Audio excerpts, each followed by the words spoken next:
So I'm going to do something a little unusual for me. I'm going to do a live demo.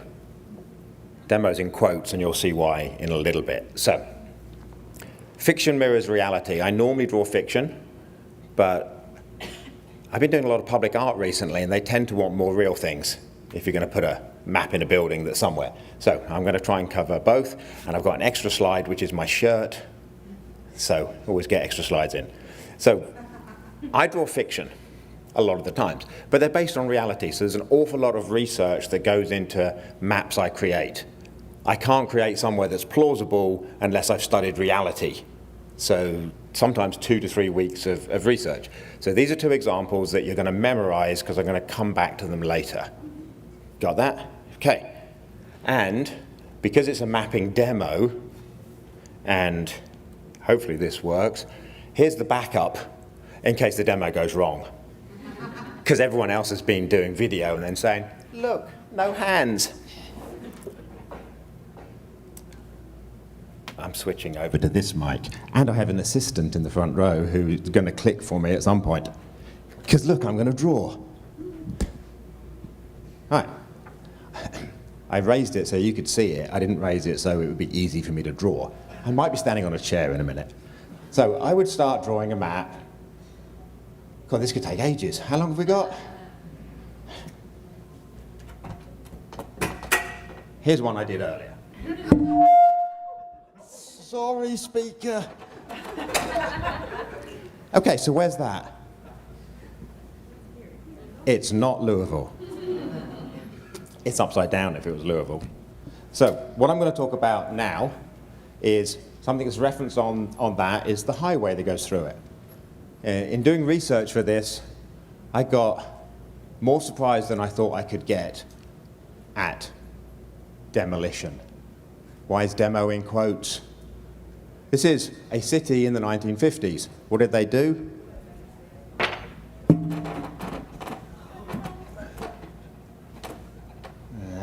Somewhere there, extend that.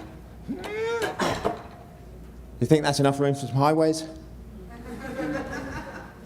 I don't know, because at that scale, if I'm going to put a big highway through here, nowhere near enough has been demolished. So, let's take out the riverfront. We don't need that. Want any of that. Anyone city done this in reality? So there's got to be a big interchange there, so let's take out all of that. How long is this going to take?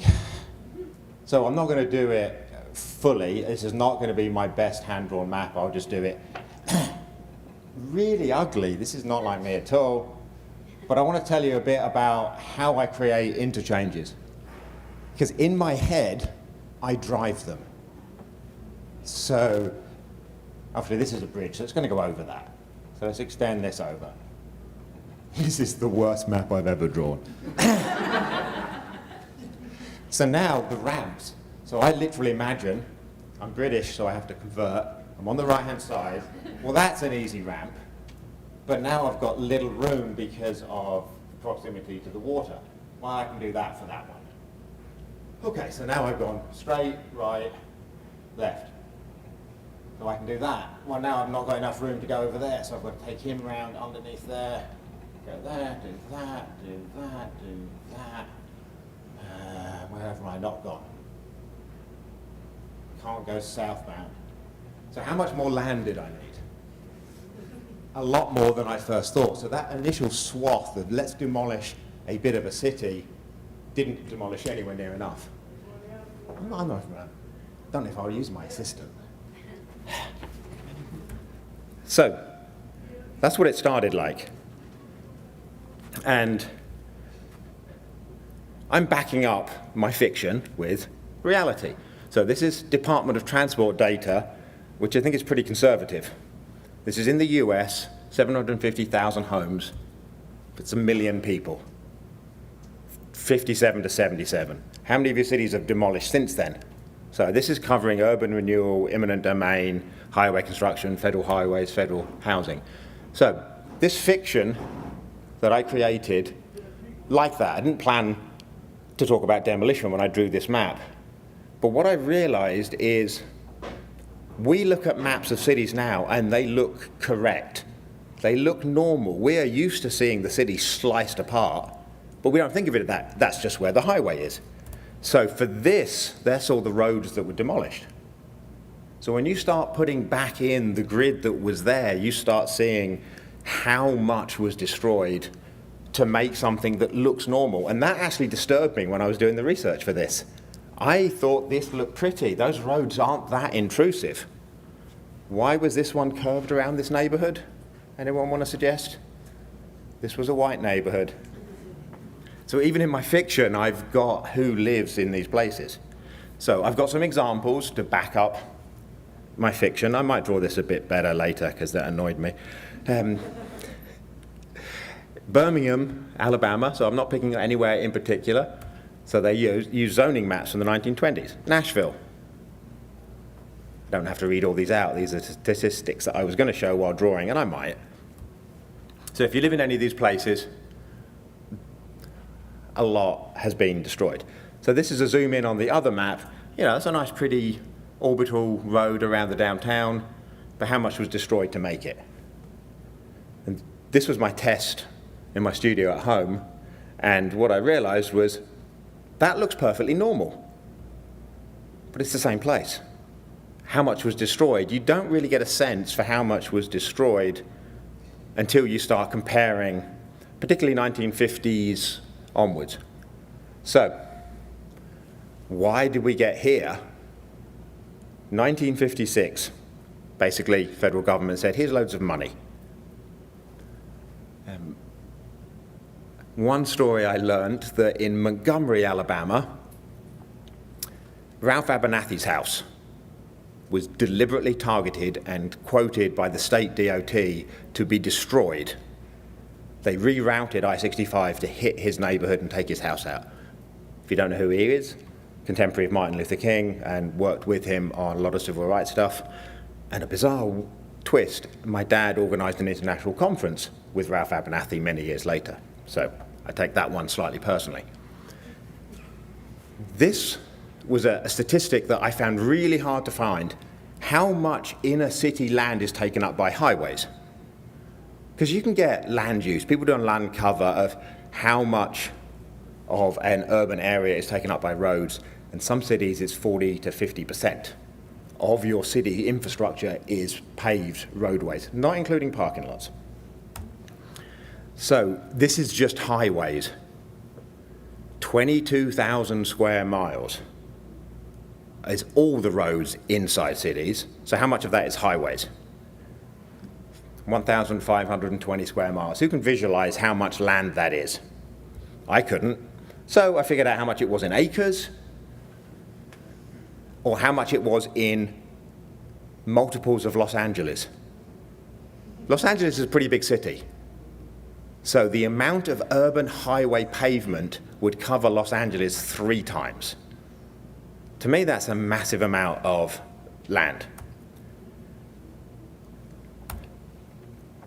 So in DC, there's some statistics. Shall I go back to drawing? Let's go back to drawing, because I'm really annoyed at this. I also was going to do it all in one color, and then decided you couldn't see the results. Because if you start drawing this to scale, you need exit ramps and entrance ramps. So you're going to have something that comes off. Well, that's great, but where's it going? And can you get back on? How many downtown ramps are really strange shapes? How many are really sharp curves? Because they're trying to squeeze something in, but then in places, has anyone driven through Atlanta? They've got way more room than they need because they demolished way more. So something like this is the old railway station. So when they built the highways, that was still in use, so they probably went round it. It wouldn't be there anymore, would it? It would have been demolished. So to draw this to scale, I have taken about half of what I needed to. I'm not going to draw anymore, it's too high. The weird part of this is there's now money behind the data. So DC and Atlanta have been studied to show if the property that was there was still there, how much would it be worth in today's dollars? How much equity have we removed from the people that owned them? How many of those people were fairly compensated? So to see that that's 7.6 million in property taxes per year in DC, and DC has to pay for the roads annually, even if they're state roads, the cities do patrol them, they have a cost to them, and yet we demolished so much. That's what that looked like before it started. So you are here. If you go 300 feet that way, that was the building on the corner of Main and 4th, the city's first skyscraper, a Columbia building. It's apartments, this building, and performing arts. These were all urban renewal buildings. In fact, there's a lot that is urban renewal in Louisville. So I'm picking on Louisville because we're here. 17 structures survived in the urban renewal. So the city said at the time that urban renewal was not demolition. It was renewal. We'll renovate old buildings. They didn't do that. They just demolished everything. So here's a source I found, a local website called Broken Sidewalks, which was a really good resource. So in 1900, that's the density map. Relates to my shirt, 'cause it's just buildings. So that's what downtown Louisville looked like. Can anyone figure out where you are? The bridge isn't on there, but the river's to the north. So I think this is 4th Street, because you can see it's the main commercial. So we're there. By 1990, the downtown core looked like that. A little different, do you think? Doesn't Louisville look nice? I might have done some research by walking around. And yet, this looks normal. I mean, the picture on the right, I like that picture. That's artistic. That's an interstate through the middle of the city that was doubled in width about 10 years ago. Built a whole new bridge next to it, took even more land, because what are we doing? Doubling down on these things. Here's a pretty picture. Everything that in red has been demolished since 1952. Everything. I think City Hall is one of these buildings in here. Didn't demolish that. And you can see we're in a big red blob of things that were demolished. And here's the sad part even more. This is a picture taken at, I think, 1:25 a.m. last night. Not sure what we were doing still out at 1:25 a.m. last night. But all of us stood in the road and admired this building. Someone wanted to go up the fire escape. I won't say who, doesn't need to be mentioned, but this building was empty, broken windows. So of those 5% of buildings that were remaining, most are not used properly. The whole of East Main Street that we walked down, those went to the Irish pub last night. 15 years ago, there was one business open in that entire block, that whole thing. And that's the best bit of Victorian architecture left in the city. So even that was almost lost.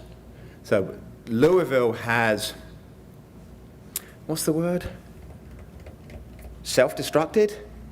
I've read newspaper articles post-Second World War where city leaders bemoaned the fact that they were not bombed.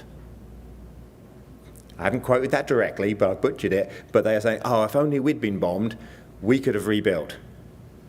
It would be nice if we could destroy ourselves. It's a sad talk, isn't it? I should go back to drawing make-up places. All of this to say that you can't do accurate fiction. You can't put a book in a novel unless you've researched it. So to me, the research is key.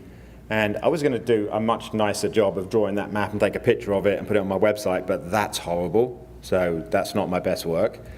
And because I wanted to prove that I actually did some research, and if anyone wants to go find some sources, these are all the sources I use for the statistics, the data, and some other mapping.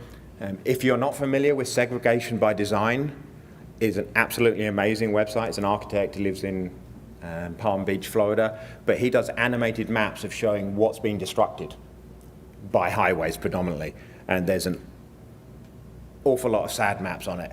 When he posts on Instagram, I want to like his posts, and I can't heart them. I have to comment with a sad face. Is anyone else that picky?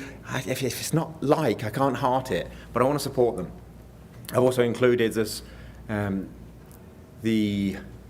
don't know what it is. There's one that's a full downloadable PDF. This guy here, Smart Growth America, divided by design. That's like a 60-page full report that you can go read. And if you're feeling like being sad about your hometown, go see if you can find statistics on how much of it has been destroyed. Huntsville's not immune. There's one building left in what was the original black downtown, and that's a railway station because it was deemed historic, but nothing else was. This is what's in the map gallery of my work this year, which is all fiction. And even after I printed this, unrelated to my talk, I looked at it and went, oh yeah, I've destroyed half that city with a highway.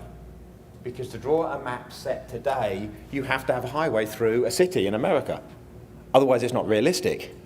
But why is that highway there? So this isn't a talk about redlining or any of that, but why is this highway here when it probably could have gone there? How many of you are staying in the west tower of this hotel? How many of you look west from it? How many of you don't hear the highway? Urban noise is a massive factor as well. Paris has actually studied this and shown correlations of illness and disease in proximity to highway noise as well as the obvious pollutants. How many of the people on that highway do you think stop in Louisville? So they don't even need to be on a highway through the city. They could have gone round it and not cared. If you're coming to the city, come to the city. If you're not, go round it. Thankfully, some European cities learned that. London tried to demolish itself. In the 1970s, they tried to build an inner elevated highway around the city. They built about 4 miles of it. It's called Westway on the west side of London. And literally here's the concrete, and then there's a building that's literally 3 inches from it. That was stopped by protests, because once they built a small piece, they went, that's horrible. Most cities tried to do it. Washington, D.C. built about a third of what was planned. Most of North D.C. should have had highways through it. So Robert Moses is at fault. Did I leave on that? Okay, if you want to find out more, find me. Here's my stuff, everything.